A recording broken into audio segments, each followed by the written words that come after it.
അടുത്തത് gamma rays ആണ്. Gamma rays produce ചെയ്യുന്നത് ശരിക്കും പറഞ്ഞു കഴിഞ്ഞാൽ റേഡിയോ ആക്ടിവിറ്റിയിൽ കൂടിയാണ്.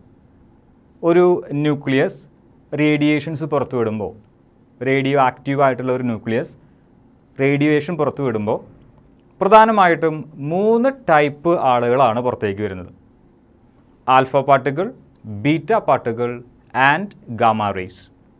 എന്താണ് ആൽഫ പാർട്ടിക്കിൾ, എന്താണ് ബീറ്റ പാർട്ടിക്കിൾ, അതുപോലെ തന്നെ ഗാമ പാർട്ടിക്കിളും എന്താണ്, അതിൻ്റെ കുറേ ക്യാരക്ടറിസ്റ്റിക്സ് എന്തൊക്കെയാണ്, ഇതൊക്കെ നമ്മൾ വരുന്ന ചാപ്റ്ററുകളിൽ പഠിക്കും.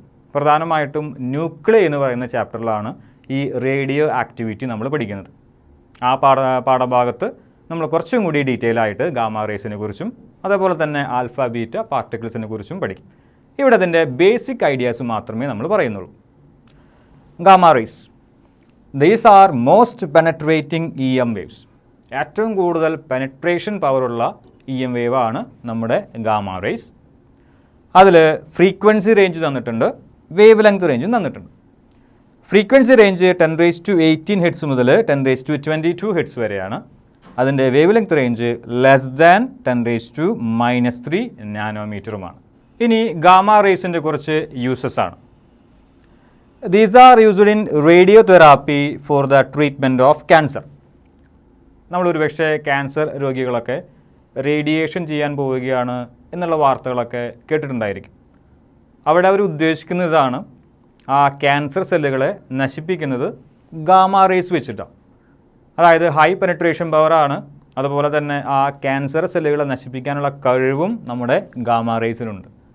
അതുകൊണ്ട് ട്യൂമർ അതല്ലെങ്കിൽ ക്യാൻസർ പോലെയുള്ള അസുഖങ്ങൾക്കൊക്കെ ഒരു ട്രീറ്റ്മെൻറ്റ് എന്നുള്ള നിലയിൽ നമ്മൾ ഗാമ റേസിനെ ഉപയോഗിക്കാറുണ്ട്. ഇനി these are used in food industry to kill microorganisms. നമ്മുടെ ഫുഡ് ഇൻഡസ്ട്രിയിൽ ചെറിയ ബാക്ടീരിയ, ജെംസ് ഇവരെ പോലുള്ള ആളുകളെയൊക്കെ നശിപ്പിച്ച് കളയാനും നമ്മൾ ഈ പറഞ്ഞ ഗാമ റേസിനെ ഉപയോഗിക്കുന്നുണ്ട്. These are used to study the structure of atomic nucleus. നമ്മൾ നേരത്തെ പറഞ്ഞു, ഗാമ റേസ് എന്ന് പറയുന്നത് ഒരു പ്രത്യേക തരത്തിലുള്ള റേഡിയേഷനാണ്. റേഡിയോ ആക്റ്റീവായിട്ടുള്ള ന്യൂക്ലിയസ് പുറത്തേക്ക് റേഡിയേഷൻ വിടുമ്പോൾ പ്രധാനമായിട്ട് 3 ടൈപ്പ് ആളുകളാണ് വരുന്നത്, പുറത്തേക്ക് വരുന്നത്.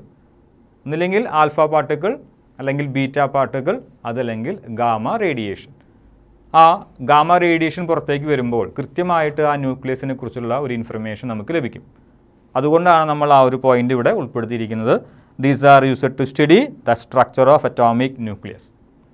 അവസാനത്തെ point, these are used to sterilise medical equipments.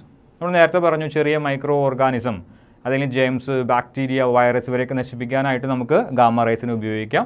അതുകൊണ്ട് തന്നെ മെഡിക്കൽ എക്യുപ്മെൻറ്റ്സ് സ്റ്റെറിലൈസ് ചെയ്യുന്നതിന് വേണ്ടിയിട്ടും നമുക്ക് വേണമെങ്കിൽ ഗാമ റേസിനെ ഉപയോഗിക്കാനായിട്ട് സാധിക്കും.